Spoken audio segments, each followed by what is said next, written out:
This is no time for schadenfreude, but take comfort from the fact that the UK isn't built like Germany. Being a world-leading exporter of manufactured goods, which they are and we're not, is all very well until orders from China fade. Donald Trump adds you to his list of trade foes, your flagship car industry goes into spasm, and even the mystic waters of the Rhine get in on the act by falling to levels that impede the movement of cargo. Now the German economy is close to recession, with falling factory orders and a purchasing managers' index for manufacturing, in which results below 50 indicate contraction, of 44.7, its lowest since 2012. Consensus 2019 growth forecasts have dropped to 1%, and some pundits expect much worse. Since Germany accounts for 3/10 of Eurozone economic activity, none of this will help demand for UK goods and services under whatever cross-channel tariff regime may soon apply. But at least German business recognises our value as a trade partner, the UK economy being equal to the 19 smallest EU members put together, as does the Eurosceptic Party, whose leader Alice Weidel recently told the Bundestag, "This Brexit will be costly for the EU, which means costly for German taxpayers." It is clearly in Germany's interest that trade and investment continue unhindered. If at 1 minute to midnight a renegotiation based on German economic self-defense were to prevail over the French urge to punish us, perhaps something sensible might be salvaged from the Brexit wreckage. Book a table. Trade associations are even better journalistic sources than talkative taxi drivers. If you want to know what's happening in the economy of physical goods, consult a conclave of forklift truck operators, for a barometer of optimism among middle-class homeowners, mingle with managers of the nation's garden centers. And if you want to feel the true pulse of discretionary spending, try suppliers of catering equipment. Invited to address a meeting of the latter on the inevitable topic, "How the hell did we get into this Brexit mess?" was my brief. I'm certain I learned more from them than they did from me. Crisis in casual dining makes a less eye-catching headline than bloodbath on the high street, but the problems afflicting chain restaurants are almost as acute as those of retailers such as Debenhams.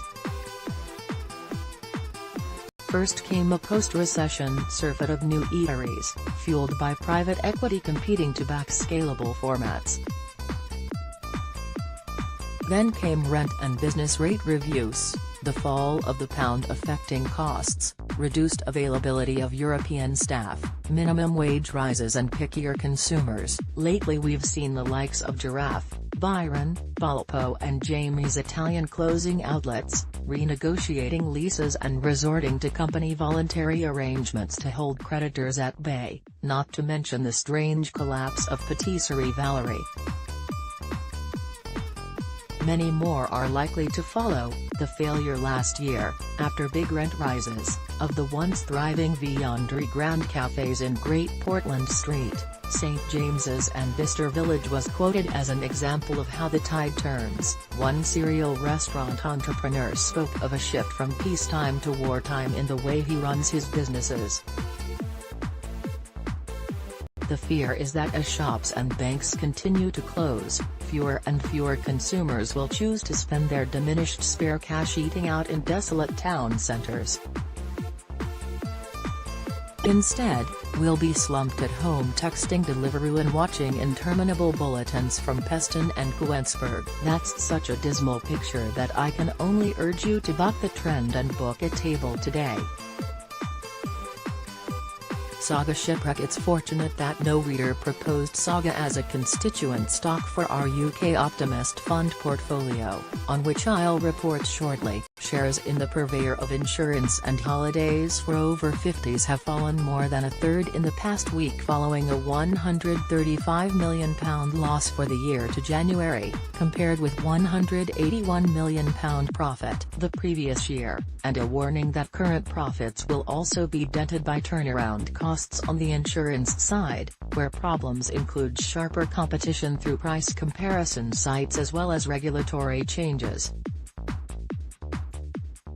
As for holidays, bookings have been hit by Brexit uncertainty and by the current cliché that 50 is the new 40. Couples reaching Saga's target age group don't want to be told they're old, or closeted on holiday with those who are, and I surmise another reason for the brand's sudden dip. Demographically, a Saga cruise is highly likely to be packed with Brexiteers banging on about the failings of Theresa May and the garlic-scented treacheries of Macron and Barnier. Shipwreck would be preferable, and that's what seems to have happened to the shares.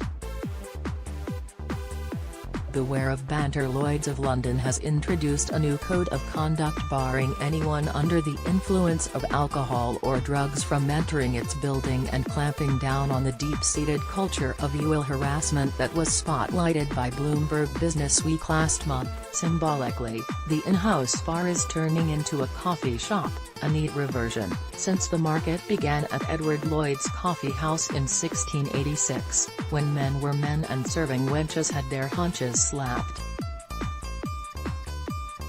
Not anymore. Apart from the bad PR, Lloyd's firms are reportedly finding it difficult to recruit and keep bright millennials, who are repelled by their elders' boozy breath and wandering hands.